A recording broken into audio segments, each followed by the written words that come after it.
अगर आपको भी पुस्तकें पढ़ना पसंद है और आप भी चाहते हैं ऐसे लोगों की हेल्प करना जो पुस्तकें पढ़ना चाहते हैं, तो आप एक लाइब्रेरियन बन सकते हैं। लाइब्रेरियन के क्या क्या काम होते हैं वो तो मैंने एक अलग वीडियो में बताया था, लेकिन आज मैं बताने वाला हूँ कि अगर आप एक लाइब्रेरियन बनना चाहते हैं तो आपको क्वालिफिकेशन क्या करनी होगी, क्या स्किल्स की ज़रूरत होगी।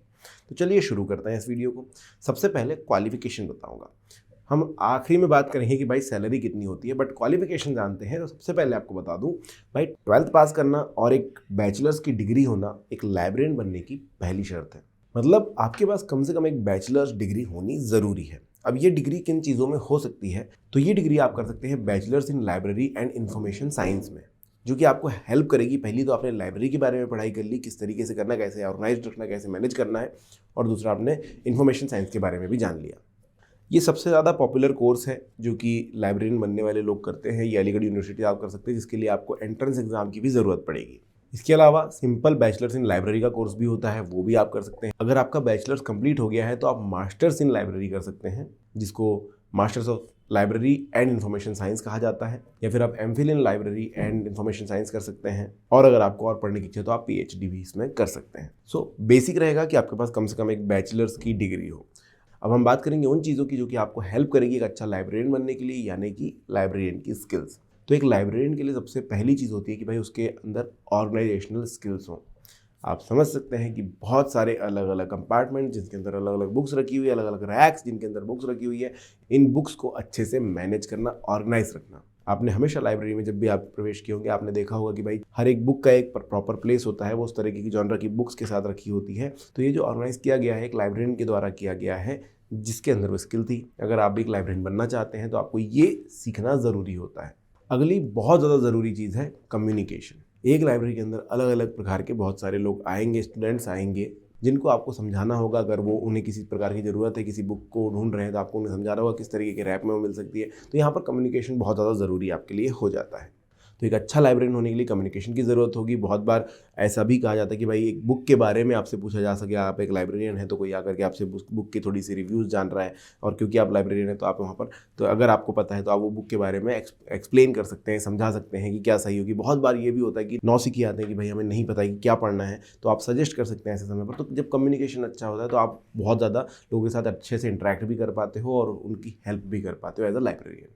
कंप्यूटर लिटरेसी भी बहुत ज़्यादा ज़रूरी होती है। देखिए आज के समय में मशीन आपके पास होती है, कंप्यूटर हर समय, और जिस पे आप बहुत अच्छे से जो भी आपने ऑर्गेनाइज़ किया है चीज़ों को, उनको अच्छे तरीके से समझ सकते हैं। अब क्योंकि बहुत सारे लोग जो है बुक्स को लेकर के घर भी जाएंगे कुछ समय के लिए और उसके बाद आकर वापस भी देंगे, तो ये सारे जो रिकॉर्ड्स है ये रखना आपको कंप्यूटर के ऊपर पड़ेगा। पुस्तक एक रजिस्टर पर आप नहीं रख सकते हैं। तो आप अगर कंप्यूटर लिटरेसी आपकी अच्छी है, आपको पता है कंप्यूटर सिस्टम कैसे काम करता है, तो आप उन चीज़ों को उस तरीके से फाइल कर सकते हैं, उन चीज़ों को उस तरीके से रिकॉर्ड कर सकते हैं। और किसी को हेल्प करने में भी मदद मिलेगी कि भाई आपको पर्सनली जाकर किसी रैक के बारे में नहीं बताना पड़ेगा, किसी की बुक के बारे में नहीं बताना होगा। आप डायरेक्टली उस बुक का नाम अपने कंप्यूटर सिस्टम पर डाल करके देख सकते हैं कि वो कहाँ पर रखी हो सकती है। ऐसी बहुत सारी अलग अलग चीज़ें हो सकती हैं जो एक लाइब्रेरियन हेल्प कर सकता है जिसमें। तो कंप्यूटर लिटरेसी आपके अंदर होनी ज़रूरी है। डॉक्यूमेंटेशन एक लाइब्रेरियन को आना बहुत ज़रूरी है, क्योंकि इससे उन्हें हेल्प मिलती है चीज़ों को ऑर्गेनाइज्ड रखने में, प्रॉपर रिकॉर्ड्स को फिल करने में। डॉक्यूमेंट्स अगर अच्छे से कर पा रहे हैं, कौन सी बुक किसके पास है, कहाँ है, किधर रखी हुई है, या फिर किसी ने लेकर गया है, लाकर दे दिया है, कितना समय हो गया, कौन सी बुक्स नहीं है, कौन सी बुक लानी है, कौन सी बुक का शॉर्टेज है, ये सारी चीज़ें जो है अच्छे से डॉक्यूमेंट कर सकने में मदद मिलती है अगर डॉक्यूमेंटेशन अच्छा है एक लाइब्रेरियन का। अच्छा सॉफ्टवेयर नॉलेज होना भी ज़रूरी है, क्योंकि अलग अलग लाइब्रेरीज में अलग अलग प्रकार के सिस्टम सॉफ्टवेयर्स जो है यूज़ किए जा सकते हैं। अगर आपको थोड़े बहुत ऐसे सिस्टम्स पता है, ऐसे सॉफ्टवेयर्स पता है, तो आपके लिए और ज़्यादा जो है बेनिफिट हो जाता है, क्योंकि आप उन्हें इजीली यूज़ कर पाते हैं। अडेप्टेबिलिटी अगर आपकी अच्छी, तो आप किसी प्रकार के सॉफ्टवेयर को सीख पाएंगे, लेकिन फर्स्ट सॉफ्टवेयर आपको थोड़ा सा मुश्किल लगेगा ज़रूर से ज़रूर। सॉफ्टवेयर के साथ आपकी जो है बॉन्डिंग अच्छी होनी चाहिए। एक लाइब्रेरियन को अच्छा टीचर होना भी ज़रूरी है। जैसे कि मैंने पहले भी कहा, आपको बहुत बार लोगों की हेल्प करनी होगी, बुक के रिव्यूज़ देने होंगे, बुक को समझाना होगा, या फिर बहुत बार लोगों की हेल्प भी करनी होती है। बहुत सारे लोग जो रिसर्च कर रहे हैं, अगर आप एक किसी बहुत बड़ी यूनिवर्सिटी में लाइब्रेरियन बने हुए हैं तो बहुत सारे वहाँ पर रिसर्चर्स होंगे, बहुत सारे ऐसे स्टूडेंट्स होंगे जो पीएचडी कर रहे होंगे, उनकी रिसर्च चल रही होगी। ऐसे समय पर आप हेल्प कर सकते हैं उनको एक सही सजेस्ट कर सकते हैं बुक जो कि उनकी हेल्प करेगी। और बहुत बार ऐसा होता है कि आप उनकी हेल्प कर रहे होते हैं बता के कि ऊपर किसी बुक में क्या चीज़ें लिखी हुई है उसका रिव्यू दे करके। तो आपको एक अच्छा टीचर होना ज़रूरी है, ताकि आप एक्सप्रेस कर सकें अपनी चीज़ें, अपनी बातें, और बहुत सही तरीके से एक्सप्लेन कर सकें जो सामने वाला सीख कर रहा है। एक लाइब्रेरियन को बुक्स का नॉलेज होना बहुत ज़्यादा ज़रूरी है। आप ऐसे नहीं बैठ सकते कि आपको बहुत सारे, इवन आपको बुक्स की जॉनरा नहीं पता, आपको चीज़ें नहीं पता, आप बैठे हुए और आपको सिर्फ इतना मालूम है कि बुक का रिकॉर्ड निकाल करके देना है। एक अच्छा लाइब्रेरियन होता है जिनको बुक्स के बारे में पता है, उसके ऑथर्स के बारे में पता है, अलग अलग ऑथर्स के बारे में पता है। तो बहुत बार ये होता है कि भाई एक प्रकार का इंसान जो उस तरीके की बुक पढ़ता है उसको आप ईजिली सजेस्ट कर पाते हैं जो ऑथर सिमिलर तरीके से सिमिलर लैंग्वेज में लिख रहा है या फिर थोड़ी और ज़्यादा बेटर चीज़ें लिख रहा है। तो ये सब चीज़ें तब आएगी जब आपको बुक्स का नॉलेज होगा, आपने बुक्स पढ़ी होगी। ये नहीं कहता हूँ कि लाइब्रेरियन को लाइब्रेरी के अंदर रखी हुई सारी बुक्स पढ़नी है, पर बुक्स का नॉलेज होना ज़रूरी होता है। बात करते हैं कि कितने सारे ऑप्शंस हैं आपके लाइब्रेरी बनने के लिए। तो दोस्तों बहुत सारे अलग अलग टाइप के लाइब्रेरियंस होते हैं। सबसे पहले तो मैं बात करूँगा चीफ लाइब्रेरियन की। तो इनका काम होता है कि सारे जो लाइब्रेरियन अंडर हैं उनके काम को, उनके रिकॉर्ड्स को प्रॉपर तरीके से देखना, समझना और सुपरवाइज करना।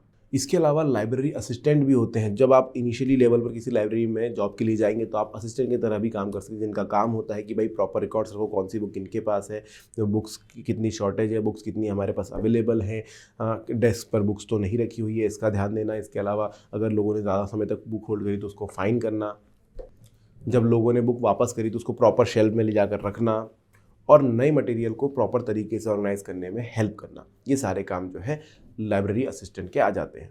इसके अलावा पब्लिक लाइब्रेरियन होते हैं, जो कि आपको नाम से ही स्पष्ट है कि भाई जब पब्लिक लाइब्रेरी होती है जो सभी के लिए जनरली खुली होती है, ऐसी जगह पर आप लाइब्रेरियन का काम करेंगे जिसमें बहुत सारे अलग अलग प्रकार के लोग आएंगे जिन्हें अलग अलग तरह की चीज़ें चाहिए होंगी और आप वहाँ पर सजेस्ट कर रहे होंगे, आप वहाँ पर सही चीज़ें उनको लेने में हेल्प कर रहे होंगे और या फिर उनको जो चाहिए वो आप वहाँ पर प्रोवाइड कर रहे होंगे। तो बेसिकली कस्टमर को असिस्ट करना कि उन्हें कौन सी बुक पढ़नी चाहिए और कौन सी बुक चाहिए। अगले होते हैं स्कूल लाइब्रेरियंस, जिसमें आप समझ सकते हैं कि लाइब्रेरियन का काम यहाँ पर स्कूल में सिर्फ इतना नहीं होगा कि आपको बुक्स फाइंड करके या सजेस्ट करके दे देनी है। आपको बच्चों को सिखाना है कि बुक्स कितनी ज़्यादा इंपॉर्टेंट होती है लाइफ के लिए। आप उनको बुक्स की वैल्यू समझा रहे हैं, फिर उन्हें तरह तरह की बुक्स दे रहे हैं जो उन्हें गाइड कर सकती हैं आगे और उनके करियर में उनकी मदद कर सकती है, उनके फ्यूचर में उनकी मदद कर सकती है।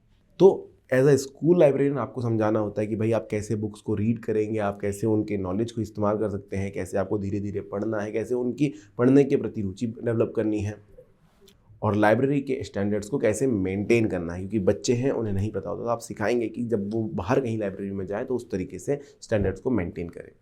तो इस तरीके से दोस्तों अलग अलग प्रकार के लाइब्रेरियन होते हैं। आप इनिशियल लेवल पर किसी भी लाइब्रेरियन के तौर पर यहाँ पर ज्वाइन कर सकते हैं और फिर उसके बाद धीरे धीरे बढ़ करके आप चीफ लाइब्रेरियन तक पहुँच सकते हैं। अगर आप सैलरी की बात करेंगे तो यहाँ पर शुरुआती दौर पर आप 3 से 4 लाख रुपए पर ईयर कमा रहे होंगे और आगे चल के आप इसको 7-8 लाख रुपए में भी तब्दील कर सकते हैं। जैसे जैसे एक्सपीरियंस बढ़ता जाएगा तो यहाँ पर आपकी सैलरी जो है वो भी बढ़ती चली जाती है। तो ये है दोस्तों लाइब्रेरियन के स्किल्स और क्वालिफिकेशन की बातें। आई होप आपको वीडियो पसंद आया होगा। पसंद आया तो लाइक, चैनल को सब्सक्राइब और शेयर जरूर कीजिएगा। Thank you.